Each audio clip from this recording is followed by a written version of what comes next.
This is Surf Radio from the Standard Hotel, Hawaiian, with Leigh Higgins. Surf Radio. One of the things I really love about doing this breakfast show is chatting with people who have done so many interesting things in their lives. And my special guest this morning is Patrick Maguire. Good morning, Patrick. Good morning, Leigh. Thank you so much for having me on the show. Yeah. Is this your first time to the Standard Hotel? It is indeed. Isn't and what an amazing place this is. It's I don't know how you can describe it. It's like a tropical paradise by the water. It's just incredible. Do you like my workplace? Oh, what a workplace. I know. When do I start? Yeah, exactly. Well, I've got you in because we've been chatting over the last few days a bit about what you've been doing throughout your life.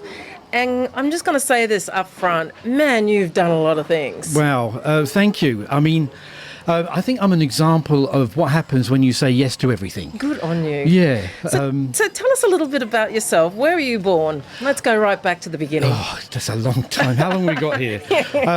I was born in Australia in 1963 at St Margaret's Hospital, where everyone in Australia got born in that era. And after about 3 months, my Irish father and my English mother decided to return back to England for better work opportunities. Okay. I don't think they got my dad's Irish sense of humour, to be honest with you. But at 3 months, we were on a boat. I've got two older sisters and a twin brother as well. And they took us back to England, where we had our formative years. We grew up in the 80s, which was the halcyon days of England, I believe, one of the best eras in England. And it's funny, whenever you meet somebody from that era, born in the 60s, the late 60s or the mid 60s, you immediately connect with them. And I'm convinced it's because of the music and that wonderful experimentation with the arts. It was an incredible place to be, and it was an incredible era to be. And when did you head back to Australia?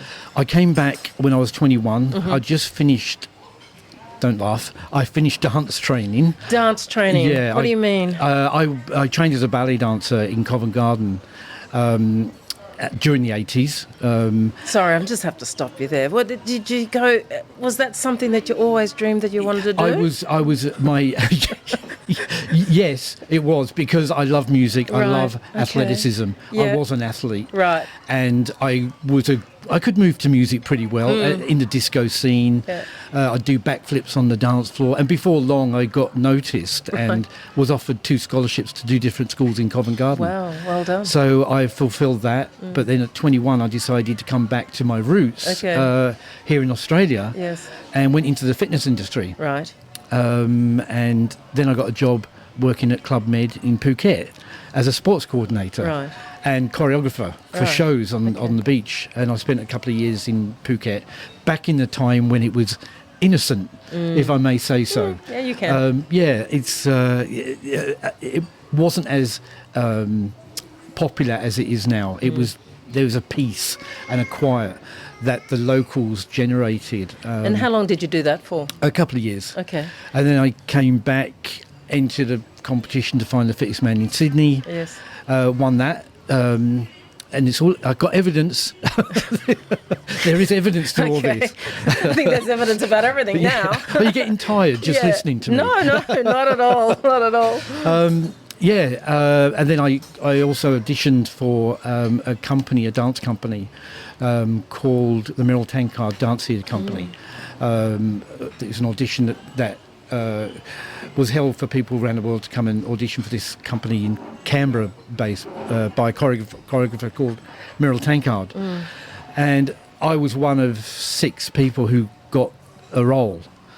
And I worked for them for a few years, was in a couple of world premieres, did a bit of touring. Okay. So, yeah. And you were chatting with me yesterday that you became a policeman. You were telling me that you became a policeman.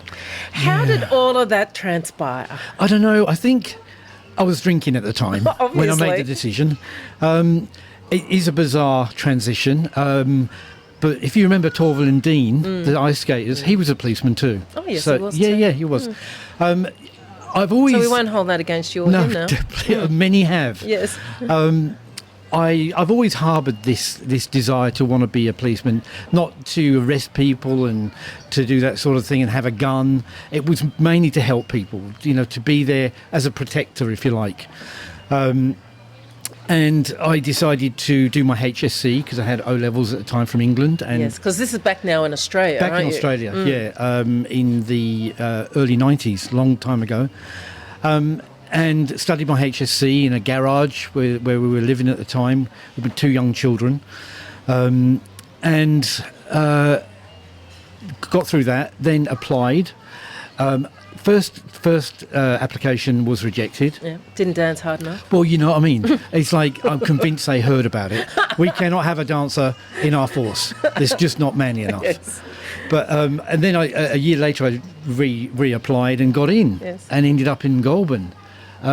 With obviously a lot of dance types down in Goulburn. Yes, so for those of you who don't know where Goulburn is in Australia, it is country New South Wales. It is. Rough and tough area. Very rough, very macho, very hard-working, but they can't hear you scream in Goulburn. But yeah, I was there for, I think, 8 months. And yeah, I used to train running up and down the stairwell of the building blocks, and I got known as this ex-dancer who used to run up and down the stairwell to keep fit. Yes. And that led on to something else that I did while in the police service. Do you want me to talk about that? Why not? Yeah. Well, while I was running while I was running up the stairwell every day, for some reason this idea came to my head to do something that would help change the perception of police as humans, And I thought, and I was aware of the Centrepoint Tower, the stairwell up the Centrepoint Tower was well known for runners to run up. And I thought, why don't I try and organise an event? I was a probationer at the time. He had no power whatsoever. But over a couple of years, this idea kept germinating. I thought, what about if I organise an event for police to race in full uniform up the centre of the stairwell to Centrepoint Tower, which was at the time the tallest building in Sydney. Yes. And it took a couple of years to get enough respect, if you like, in the job for people to listen. And my enthusiasm got me through a lot, and eventually I got a letter from the commissioner at the time, who was English. They agreed to it. They agreed to let me organise this race, and it went on every year for 5 years, and it got bigger and bigger, and we'd raise money for charities, mainly children's charities, and we took over Pitt Street Mall. I organised for the police band to play the theme to Rocky, just as we're starting the race, and the commissioner firing the gun, and the Pitt Street Mall would be packed with people, and it just gained momentum every year. The final one, we managed to raise enough money to send children who'd had a transplant over to Switzerland for the World Transplant Games. It was an incredible experience, surreal, and I think we got 10 children to go over there. Never been outside Australia, never seen snow. Amazing. Yeah, and I was asked to accompany them. I was invited there, and I said I'll only go if I can let my daughter go. I said I'll pay for her, so I had to sell my BMW bike to pay for her fare. That's fair enough. Yes, fair enough. Yeah, she's forgotten about that, Yeah, though. that's right. So while we were over there, it was just an incredible experience being with these kids who have their life is very tenuous, and they are full of joy. And my daughter helped with their care, and their parents came along, got an insight into what it's like to have a child who is extremely ill, but in an environment where they're having the best time of their life. Wow, truly amazing. And we got to meet Roger Moore. Oh, okay. Well, Yeah, that got your attention, didn't it? It did get my attention. Well, just hold that thought, because let's come back and let's talk about your meeting with Roger Moore. And I've just got a funny feeling that you've met some other famous people in your travels. I have indeed. Now, you mentioned earlier that you had a chance meeting with Roger Moore. Tell us about that. I did indeed. This was over in Switzerland when I raised money to send these children over there. I accompanied them with my daughter. And I was told that Roger Moore was going to be there. He's a patron of the World Transplant Games. Not many people know that. Well, he was. And There was also a policeman who I worked with who had a nameplate, but the name, some police have a number instead of a name. His number was 007. No. Yeah. So I said, look, give me your badge. And they all knew I was going over there. They're all jealous. Yeah. I was made fun of because it was like, anyway. I said, give me a badge. I'll see if I can get him to sign the back of it. So he said, yeah, sure, Pat. Anyway, I got his badge, or a copy of his badge. And while I was over there, the time cap was actually taken to him, and he wanted to meet me. True. And because he heard about what I did to get these children over there. And I said, look, Roger, I said, I'm a big fan, as everyone is. I said, I've got a friend who works for the police service. His name is, his number is 007. Would you mind signing the back of it? And he said, sure, Patrick, that'll be a pleasure. Oh, very posh. And that was captured on a photograph. Yeah. And this guy, when I returned back to Australia and gave it to him, he just couldn't believe it. Crazy. Could not believe it. It was crazy. And have you had any other brushes for fame? I have. I used to work with members of Parliament as a head concierge to a government building. That's not another job you've had. Yeah, head concierge, okay. yeah. It's only logical. No, We go sorry, from policeman to head concierge. Yes, thank you. There is a flow here. Not sure what that flow is, but yeah, keep going. Again, I've been drinking. No. And yeah, I got to meet all these politicians who everybody hated because they were on the other side of politics. And I got to see their human side. And they would chat to me in the morning. They would tell me things that nobody knew about, on a friendly level. And I got to know Anthony Albanese, the current Prime Minister, and I got to know him, and we used to chat, and at the end of the day I could see how tired he was. And I remember thinking, I used to think about predicting who the next Prime Minister was going to be, and I had this throwaway line to them. I said, you're going to be the next Prime Minister. And I'd say it to a few people. And Bill Shorten was another one. And as Anthony was going into the lift, I'd just taken him to his office, and as he was getting to the lift, I just pointed to him and said, you're going to be the next Prime Minister. And he goes, yeah, sure, Pat. Oh, you should send him a text. Yeah, hopefully he will see this, Exactly. And I want my money. Exactly. And I played Depeche Mode on purpose because you did have a big brush for fame with Depeche Mode. How did that all come about? Well, as a child of the 80s, from London and Essex, you got to see these people before they became famous. I was at Basildon College and Southend College, and I think they were studying art. And this was before they became famous as a band. But there was something about them. They were all friends, and they used to come to the meal room, and I remember them coming in with this synthesizer to experiment. And in our eyes, they came to show off. They bought this brand new synthesizer, which was the coolest thing to have owned ever in the 80s. And they were just tinkering on it. They didn't particularly sound great, but there was something about them that was just charismatic, and you got a sense that these people were something was going to happen. And yeah, so we all knew them before they became famous, along with Alison Ware. Oh, now you're name dropping. I am indeed. She was she was studying to be a piano tuner. Yes. I think it was at Southend College. Yes. She was at, which I was at too, and used to see them with the coloured hair. Which was normal back then. Oh, so 80s, we all had coloured hair. Well, that's right. I still do. Yeah, that's right. Just not the same colours. Yeah, that's right.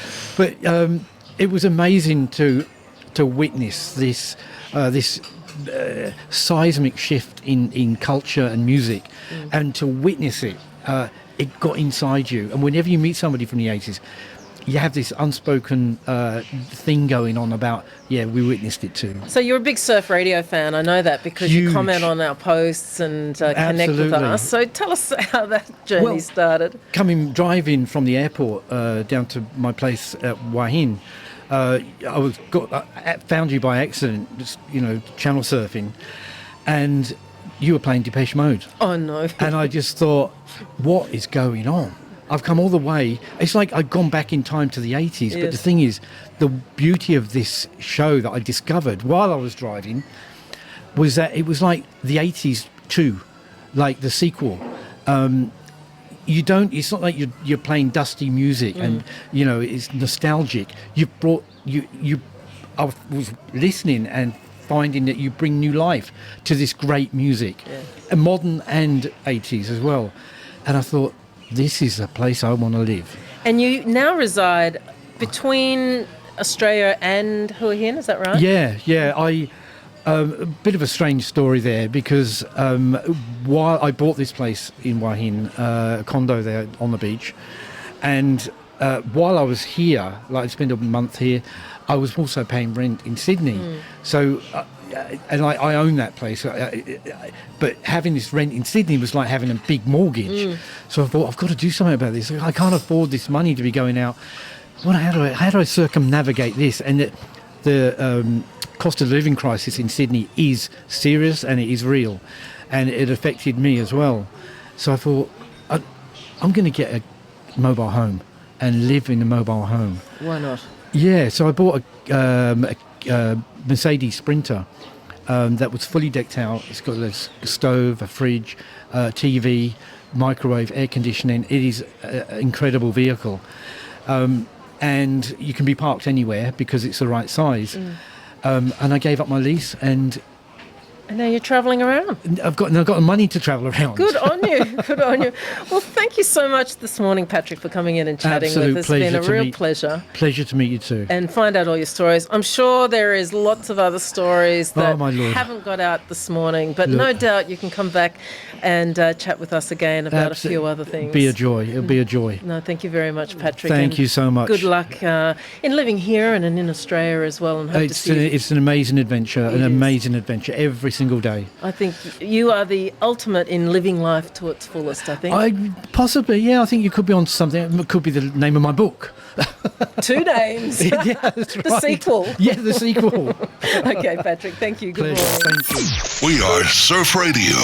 Online at surf.radio.